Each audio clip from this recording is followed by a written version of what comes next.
Today I'll be showing you a Google Sheets function that not many people know about.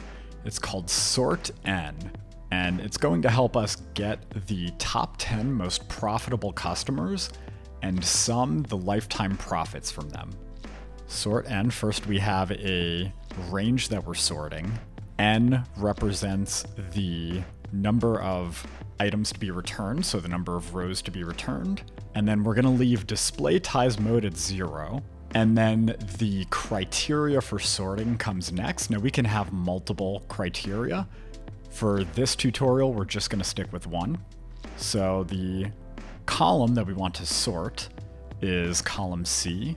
So we'll do a half open range, C5 to C. And we want the 10 most profitable customers. And we want to leave this at 0.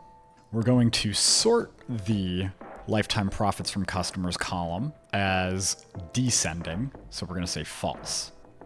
And as you can see, it returns the top 10 most valuable dollar values. Now it doesn't include the customer ID because that's not what the function does. We're just sorting column C here. And in order to get the total, all we do is put a sum around this. And now we have in a single cell the sum of the profits from the top 10 most profitable customers.